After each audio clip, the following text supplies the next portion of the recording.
The February morning carried an unusual weight through the corridors of Kensington Palace. William stood by the tall Georgian windows of his private study, watching the early morning mist drift across the palace gardens. His hands clasped behind his back, shoulders tense with anticipation. The BBC News app notification had arrived just moments ago, alerting him that his father will be making a special broadcast to the nation at 10 o'clock. Catherine entered the room quietly, carrying 2 cups of tea, her face etched with concern that mirrored her husband's. She placed the cups on the mahogany desk and moved to stand beside William, her hand gently touching his arm. Neither spoke for several moments. They both understood the gravity of what was coming. The past few weeks had been filled with hushed conversations, private medical consultations, and carefully managed public appearances. Now, the moment had arrived for Charles to share his truth with the nation and the Commonwealth. The antique clock on the mantelpiece showed 5 minutes to 10. William turned to face his wife, his blue eyes revealing the storm of emotions he was fighting to control. Catherine squeezed his hand reassuringly. They had been through so much together, but this felt different. This was about family, legacy, and the weight of a crown that would one day rest even more heavily on William's shoulders. They moved to the sofa, facing the television, sitting close together. The familiar BBC News theme played, and suddenly there was Charles, seated in the blue drawing room at Buckingham Palace. The king looked composed, but those who knew him well could see the slight tremor in his hands as he adjusted his position. William leaned forward unconsciously, as if somehow he could reach through the screen to support his father. Charles began to speak, his voice steady but carrying an emotional undertone that was unusual for the typically reserved monarch. He spoke of duty, of service, and then, with characteristic dignity, he shared his diagnosis. The words hung in the air of the Kensington Palace study like suspended crystals. Cancer. The king had cancer. Catherine's hand found William's, their fingers intertwining as they absorbed the magnitude of the moment. On screen, Charles continued, speaking of hope, of modern medicine, and of his determination to continue serving whilst undergoing treatment.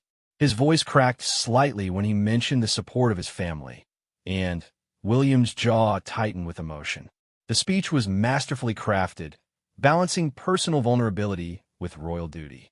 Charles spoke of the thousands of families across the kingdom who face similar battles, positioning himself not above his subjects, but alongside them in shared human experience. It was a moment of profound connection between sovereign and nation, breaking down the barriers that typically separate royalty from the reality of mortal struggles. As Charles spoke about the excellent medical care available and his optimistic outlook, William noticed the subtle ways his father was protecting the nation from worry while still being truthful. It was a delicate balance, one that William filed away in his mind for the future he knew would one day be his. The burden of kingship was not just about ceremonies and state papers. It was about finding the right words in the darkest moments. Catherine watched both the screen and her husband, seeing how he absorbed every word, every gesture. She knew William's mind was racing through practical considerations, family dynamics, and constitutional implications. But she also saw the son who was watching his father face mortality with courage. Her thumb traced small circles on his hand, a silent reminder that he wasn't alone in this moment. Charles mentioned the Queen Consort, Camilla, and her unwavering support, his voice warming noticeably. He spoke of the Prince and Princess of Wales, though not by name, and their dedication to their duties. William straightened slightly at this indirect reference, understanding the unspoken message. The monarchy would continue, stable and strong, regardless of personal challenges. The king's speech touched on his planned treatment schedule, explaining that he would be stepping back from some public engagements, but would continue working on state papers and constitutional duties. He emphasized that this was not a retreat, but a temporary adjustment, comparing it to how any person might need to balance work with health requirements. The humanization of the monarchy continued, deliberate and powerful. As the speech progressed, Charles shared anecdotes about conversations with his medical team, injecting moments of his characteristic dry humor that brought a fleeting smile to William's tense features. The king spoke of being impressed by the dedication of NHS staff and the advances in cancer treatment, using his platform to highlight the importance of medical research and healthcare funding. Catherine noticed how Charles's eyes occasionally flickered with emotion when he spoke about the future. Not his own future, but the nation's future, the Commonwealth's future, and, by extension, William's future. The subtext was clear to those who understood the weight of succession. This was not just a health announcement. It was a subtle preparation of a nation for potential transitions ahead. The study fell silent, except for Charles's measured tones from the television. Outside, London continued its bustling pace, unaware that in this private moment, the future king was watching the current king demonstrate what true leadership meant in the face of personal crisis. William's military training had taught him about courage under fire, but this was a different kind of bravery, one that required vulnerability alongside strength. Charles began to draw his speech to a close, his tone shifting to one of resolve and hope. He quoted his mother, Elizabeth II, about the strength found in unity and the importance of carrying on. William's eyes misted at the mention of his grandmother, remembering her own grace in difficult times. The continuity of the monarchy, the golden thread connecting past to future, was never more evident than in this moment. The king ended with a personal note, thanking the public for their support and asking for privacy for his family during the treatment period. He smiled, that particular Charles smile that combined warmth with a hint of self-deprecation, and promised to keep the nation updated on his progress. As he finished speaking, the camera held on his face for a moment longer, capturing a monarch who had just shared his most personal challenge with millions. The BBC coverage continued with analysis and medical experts, but William reached for the remote and muted the television. The silence in the study was profound. Catherine waited, knowing her husband needed time to process what they had just witnessed. The morning sun had broken through the mist outside, casting long shadows across the room, a metaphor not lost on either of them. William finally spoke, his voice rough with controlled emotion. He expressed admiration for his father's courage, concern for what lay ahead, and determination to support both Charles and the institution they served. Catherine listened, offering insights when appropriate, but mostly providing the steady presence William needed. They discussed practical matters, how to talk to their children, how to balance increased duties with family life, how to support Charles while maintaining the stability the nation required. The conversation revealed the layers of complexity in their position. They were not just a son and daughter-in-law concerned about a father's health. They were the next in line, the future of the monarchy, tasked with projecting stability while managing personal worry. Catherine spoke about the importance of showing the children that vulnerability and strength could coexist, that their grandfather's openness about his illness was its own form of courage. As they talked, both kept returning to Charles's dignified delivery, the way he had transformed a personal health crisis into a moment of connection with his subjects. William spoke about the letters he knew would flood into the palace, thousands of people sharing their own cancer journeys, offering prayers and support. The monarchy's role as a focal point for national emotion had never been clearer. Catherine suggested they should visit Charles that afternoon, privately, away from cameras and protocol. William agreed immediately, already thinking about what he would say to his father. How did one acknowledge such public bravery while respecting the privacy of fear? How did a son support a king who must always appear strong? The morning grew later, but neither moved from the sofa. They discussed the constitutional implications, the need for William to be prepared for increased responsibilities, the delicate balance of not appearing to anticipate or rush succession while being realistically prepared. These were conversations they had hoped would be years in the future, but cancer respected neither titles nor timelines. William's phone began to buzz with messages from family members, government officials, and heads of state. The machinery of royal protocol was already in motion, but for now, in this private moment, he ignored them all. Catherine understood, and supported this need for a pause before the whirlwind began. They both knew that once they left this room, their lives would shift into a different gear, one focused on supporting Charles while maintaining the institution's stability. The study door remained closed, creating a temporary sanctuary from the responsibilities waiting outside. They talked about their own mortality, about the strange position of always living in preparation for roles they hoped would be far in the future. Catherine shared her thoughts on how this might change public perception of Charles, potentially softening views of a king who had waited so long for his destiny only to face this challenge so early in his reign. As the first hour passed since the broadcast, they could hear increased activity in the palace corridors. Staff members moving with purpose, phones ringing with unusual frequency, the subtle signs that the royal household was responding to a significant event. But William and Catherine remained in their bubble a while longer, drawing strength from each other before facing the world. They discussed the children again, how to frame this for young minds that understood their grandfather was the king, but also simply grandpa, who played with them and told silly jokes. Catherine's experience with her own family's health challenges informed her suggestions, bringing a relatable humanity to the royal situation. They would be honest, but reassuring, acknowledging the seriousness while emphasizing the excellent care Charles would receive. William stood finally, moving back to the window. The palace gardens looked the same as they had an hour ago, but everything had changed. He spoke about duty, about the examples set by his grandmother, and now his father about the privilege and burden of their position. Catherine joined him, slipping her arm through his, her presence a constant reminder that he didn't bear these responsibilities alone.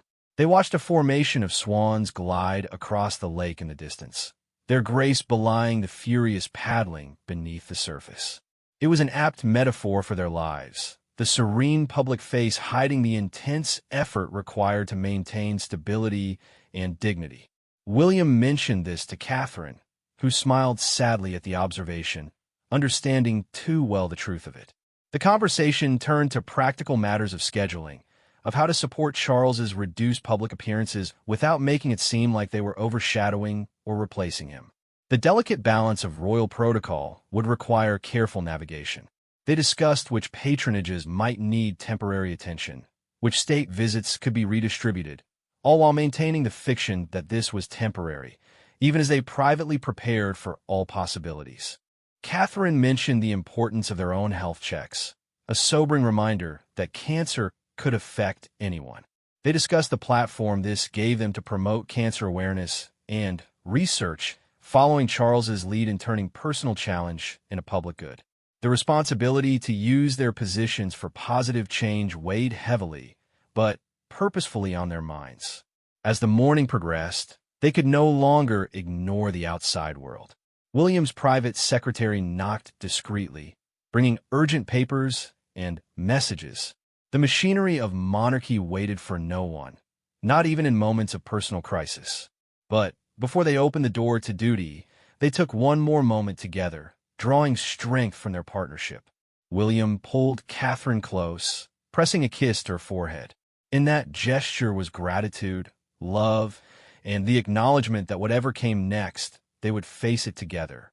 She looked up at him, seeing not just the future king, but the worried son, the devoted husband, the father who would need to be strong for his children. Her hand touched his cheek briefly, a promise of support that needed no words. They composed themselves, assuming the masks of royal duty that would carry them through the public aspects of this crisis. But the morning in the study had reinforced their private bond, the foundation that would support them through whatever challenges lay ahead. As they prepared to leave the room, Catherine straightened William's tie, a small gesture that spoke volumes about partnership and care. The door opened, and with it came the flood of responsibilities they had temporarily held at bay. Staff members waited with briefings, schedules needed adjustment, and messages required responses. But William and Catherine moved forward together, strengthened by their private moment of processing Charles's announcement. The future might be uncertain, but their commitment to each other and to their duty remained unshakable.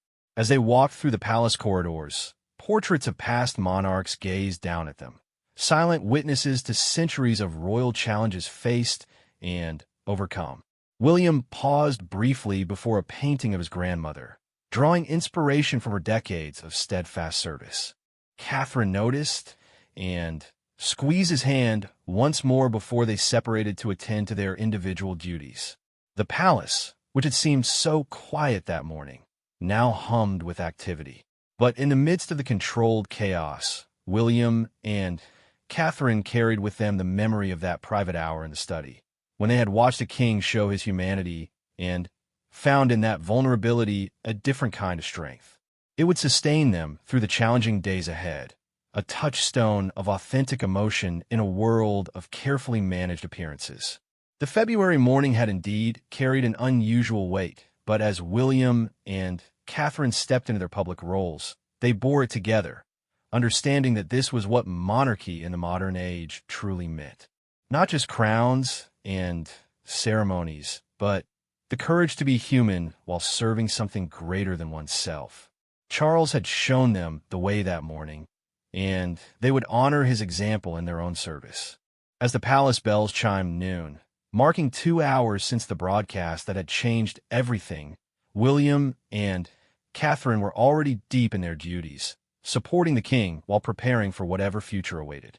The touching scene in the study had ended, but its impact would resonate through their actions in the days, weeks, and years to come.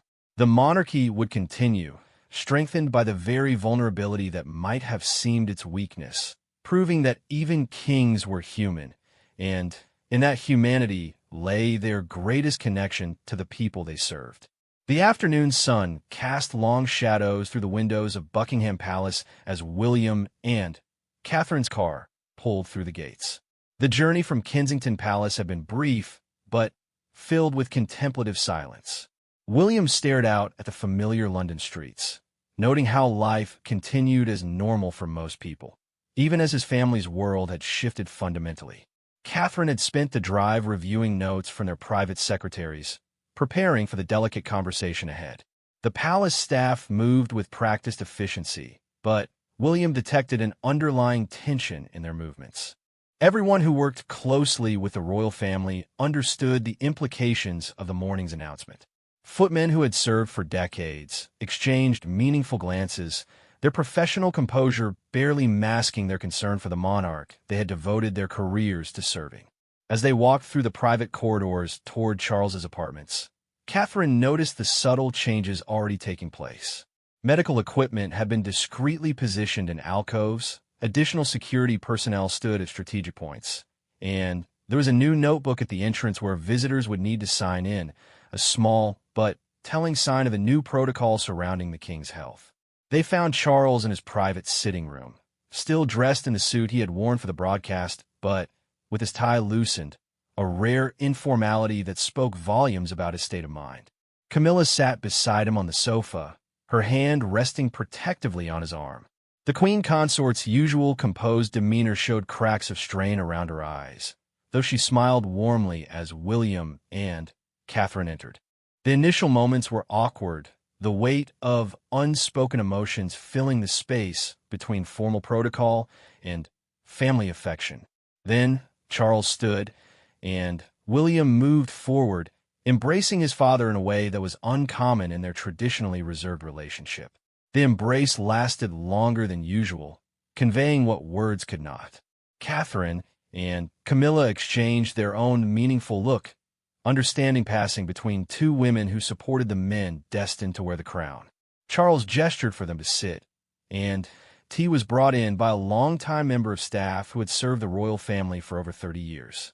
The tremor in her hands as she poured betrayed her emotional state, and Charles thanked her with particular warmth, acknowledging the impact his news had on all who served the crown. It was these small gestures of humanity that William filed away, lessons in kingship that no constitutional textbook could teach. They spoke first of practical matters, Charles outlining his treatment schedule with characteristic precision. He would begin chemotherapy the following week, with sessions carefully timed to allow him to maintain essential constitutional duties. The Palace medical team had coordinated with the country's leading oncologists to create a treatment plan that balanced aggressive medical intervention with the unique demands of monarchy. William listened intently as his father explained the adjustments to the royal calendar. State visits would be shortened, evening engagements reduced, and more duties would naturally fall to William and Catherine. Charles was matter-of-fact about these changes, but William heard the underlying reluctance. His father had waited over 70 years to become king, and now illness threatened to curtail his ability to serve as he had envisioned. Catherine skillfully guided the conversation toward the positive aspects of the prognosis. The doctors were optimistic, she noted, and new treatments offered hope that would have been impossible even a decade ago. Charles appreciated her approach, his face lightening as they discussed the advancements in cancer research he had learned about during his medical consultations. He spoke with genuine fascination about targeted therapies and immunotherapy, displaying the intellectual curiosity that had always characterized his approach to challenges. The conversation inevitably turned to the public reaction. Charles's private secretary had already reported an overwhelming response from the public, with thousands of messages pouring in from across the Commonwealth. Churches were holding special prayers, and support groups for cancer patients had reported increased donations in the hours since the broadcast. The king seemed genuinely moved by this outpouring, though he maintained his characteristic emotional restraint. Camilla spoke about the delicate balance of maintaining privacy while being open enough to satisfy public concern. She had already received requests from numerous media outlets for interviews and updates, all of which had been politely declined. The strategy would be to provide regular but brief health updates through the palace press office, maintaining dignity while acknowledging the public's genuine care for their monarch. William raised the subject of the children, explaining how he and Catherine planned to talk to George, Charlotte, and Louis about their grandfather's illness. Charles's expression softened visibly at the mention of his grandchildren. He expressed particular concern about George, old enough to understand the implications but still young enough to be frightened by them. Charles suggested perhaps he could write letters to the children during his treatment, maintaining their connection even when physical visits might be limited. The idea sparked a broader discussion about using this challenge to strengthen family bonds. Charles admitted that facing mortality had made him reflect on relationships and time spent with loved ones. He spoke with unusual candor about regrets, about years when duty had taken precedence over family, and his determination to balance these priorities better in whatever time remained. William found himself deeply moved by his father's vulnerability, seeing not the king, but the man who had carried enormous responsibility while navigating personal challenges largely hidden from public view. Catherine mentioned the possibility of creating a more flexible schedule that would allow for regular family dinners when Charles's health permitted. The king's eyes lit up at the suggestion, revealing how much the prospect of informal family time meant to him. They discussed practical arrangements, how to manage security, and protocol while creating space for genuine family connection. It was a delicate balance, but one they all agreed was worth pursuing. As afternoon tea was served, the atmosphere in the room shifted to something more intimate. Charles shared stories from his initial medical consultations, including moments of dark humor that had helped him cope with the shock of diagnosis. He described the surreal experience of being a king in a hospital gown, the great leveler of human experience that illness represents. His ability to find absurdity in the situation helped lighten the mood, allowing them all to laugh despite the circumstances. Camilla contributed her own observations about the medical process, praising the discretion and professionalism of the healthcare team while also noting the challenges of maintaining royal dignity during medical procedures.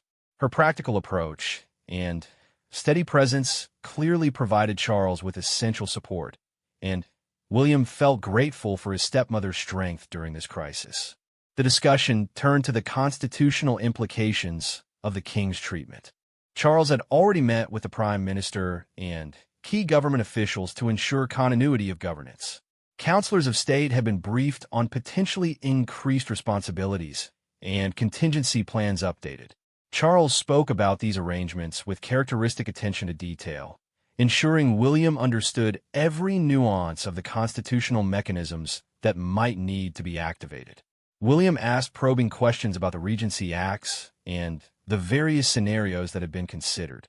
Charles answered thoroughly, treating his son not just as an heir, but as a partner in maintaining constitutional stability.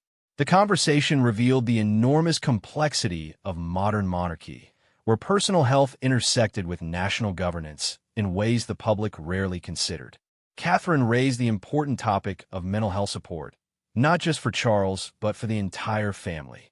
She spoke from experience about the importance of processing emotions during health crises, suggesting resources that might be helpful. Charles seemed initially resistant to the idea of counseling, his generation's typical response, but Camilla's supportive intervention helped him see the wisdom in Catherine's suggestion. They discussed how to support palace staff during this challenging time.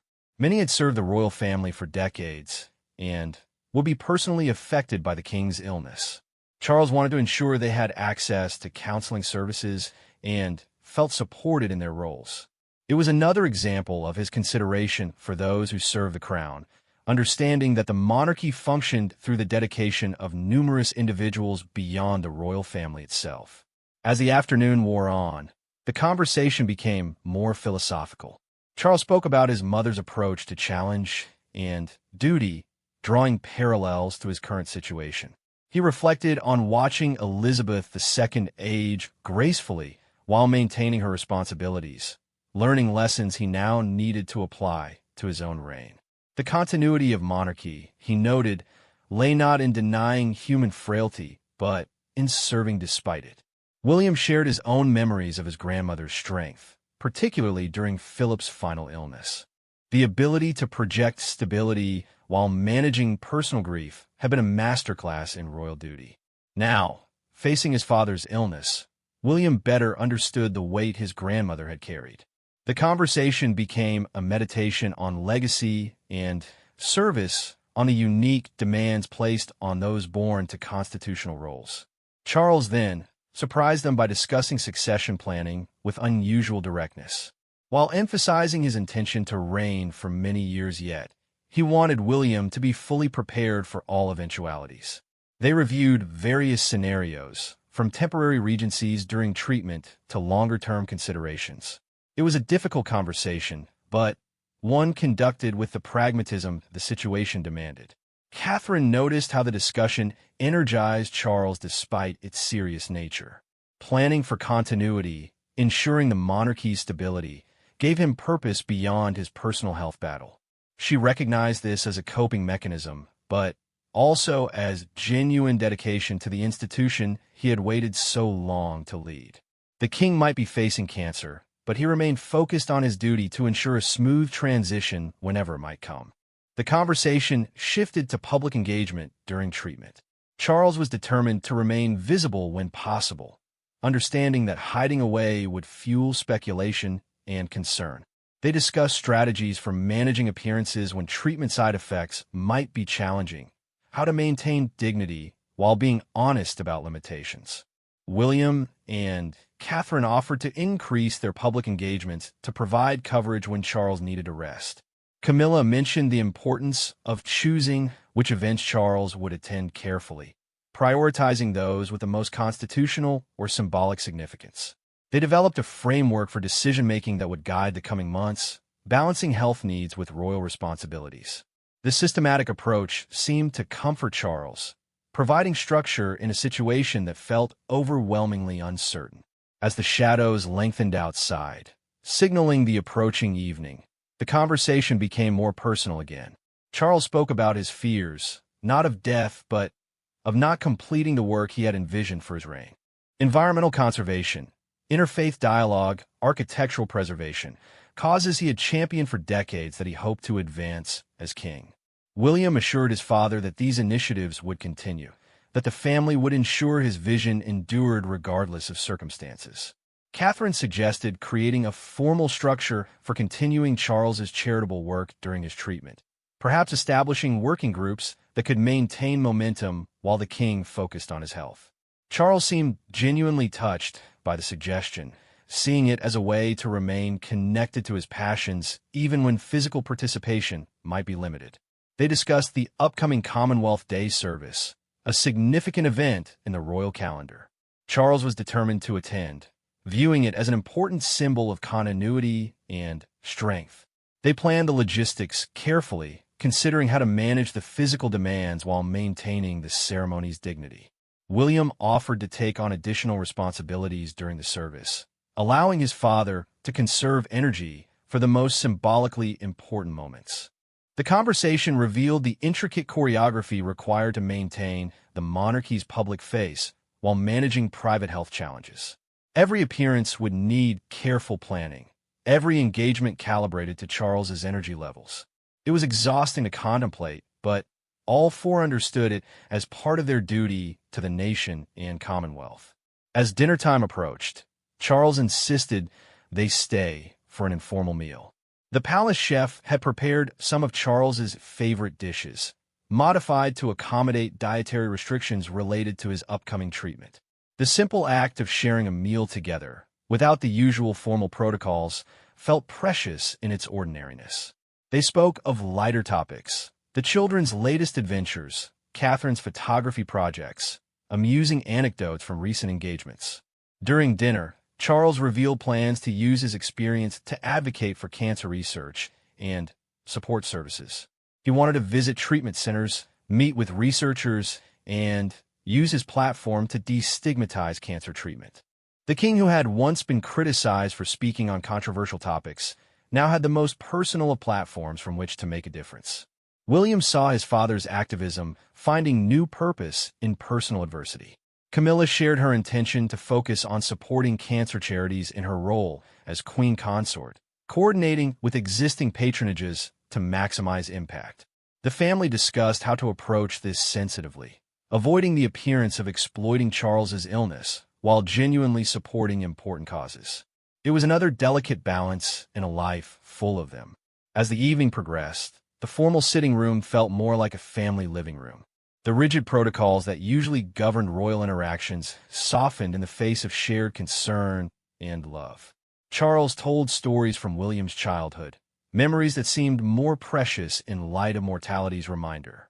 Catherine contributed her own observations about how William's early experiences had shaped the father he had become, creating connections across generations. The discussion turned to resilience and its sources. Charles spoke about finding strength in faith, in duty, and in family. He acknowledged the complex relationship between personal belief and public role, how being supreme governor of the Church of England added layers to his spiritual journey. William listened thoughtfully, understanding that these reflections might guide his own approach to the role in future. Catherine mentioned the importance of maintaining normal routines where possible, creating islands of stability in the uncertainty ahead. She suggested regular check-ins, perhaps weekly calls when in-person visits weren't possible, to maintain family connection.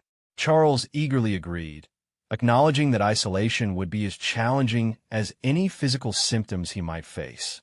As the evening drew to a close, they discussed media strategy more thoroughly.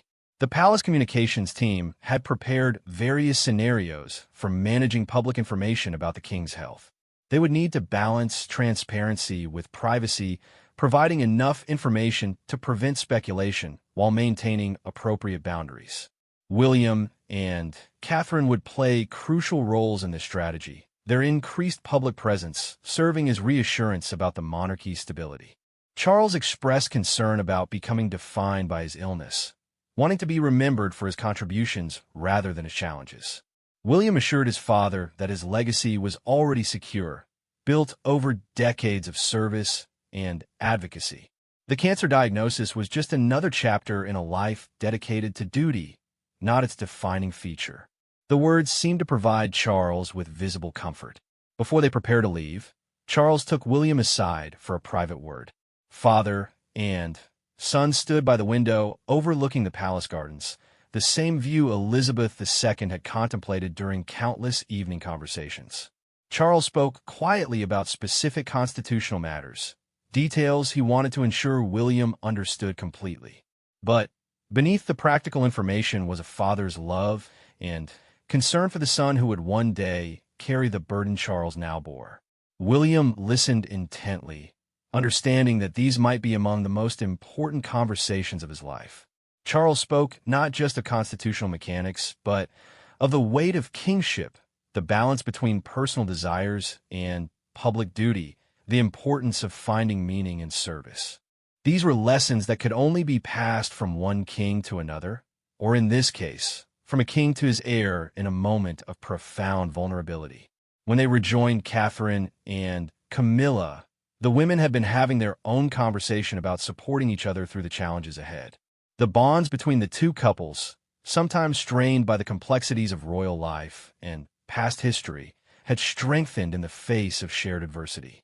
They embraced warmly as William and Catherine prepared to leave, the formal handshakes of typical royal farewells replaced by genuine affection. As they walked back through the palace corridors, William and Catherine moved in contemplative silence. The portraits of past monarchs seemed to watch with understanding, having witnessed similar scenes of family crisis and resilience throughout centuries. The palace itself, repository of so much history, provided a strange comfort in its permanence. Their car waited in the courtyard, engine running quietly. Before getting in, William turned to look back at the palace, lights glowing warmly in the February evening. Somewhere behind those windows, his father was facing the greatest challenge of his life with courage and dignity. The example would not be lost on William as he prepared for increased responsibilities. The drive back to Kensington Palace passed quickly, both lost in thought about the afternoon's conversations. The streets of London continued their evening routines, most people unaware of the profound discussions that had taken place behind palace walls. But William and Catherine carried with them the weight of what they had witnessed. A king facing mortality with grace, a family drawing together in crisis, and the monarchy adapting to meet challenges while maintaining its essential dignity. As they arrived home, the children would be waiting, eager to hear about their visit to Grandpa. William and Catherine would need to find the right words, balancing honesty with age-appropriate reassurance. But they felt better prepared after the afternoon's conversations, having seen Charles's determination to remain present in his grandchildren's lives despite the challenges ahead. The day that had begun with shocking news had evolved into something more complex and ultimately more hopeful. Yes, the king had cancer, and the road ahead would be difficult. But the royal family had faced the news together, planning practically while supporting each other emotionally. The institution would endure, strengthened by the very humanity that some might see as weakness. As William helped Catherine from the car, he reflected on the lessons of the day. Leadership in the modern monarchy meant acknowledging vulnerability while projecting strength, maintaining traditions while adapting to contemporary challenges, serving the public while protecting family. His father had demonstrated all of these qualities in the hours since his announcement, providing a template for facing adversity with royal dignity. The February evening was cold, but the warmth of family connection sustained them as they entered their home. Tomorrow would bring new challenges, more decisions, and the continuous balance of public and private life. But tonight, they would focus on their children, on creating the stable, loving environment that would help them process their grandfather's illness. As they climbed the stairs to the children's playroom, William and Catherine heard the sound of laughter. George was apparently engaged in teaching his younger siblings a complicated game of his own devising. The normalcy of the scene provided profound relief after the emotional intensity of the day. This was what they were protecting and preserving, the ability of children to be children, even within the peculiar circumstances of royal life. Before entering the playroom, William and Catherine paused, taking a moment to prepare themselves for the parental performance ahead. They would need to be reassuring, but honest, acknowledging the children's concerns while not overwhelming them with adult fears. It was another form of the balance they constantly maintained, protecting innocence while preparing future generations for responsibility. Catherine squeezed William's hand one more time, a gesture that had punctuated their entire day. Together, they had watched Charles transform a personal crisis into a moment of connection with his people. Together, they had supported the king and queen consort through difficult conversations. And together, they would guide their children through whatever lay ahead. The playroom door opened to reveal three eager faces, and the immediate concerns of bedtime routines and homework temporarily pushed aside larger worries. But the lessons of the day remained, forming the foundation for how the royal family would face the challenges ahead. In showing vulnerability, Charles had revealed a different kind of royal strength, one that would define not just his reign, but the monarchy's evolution in the 21st century.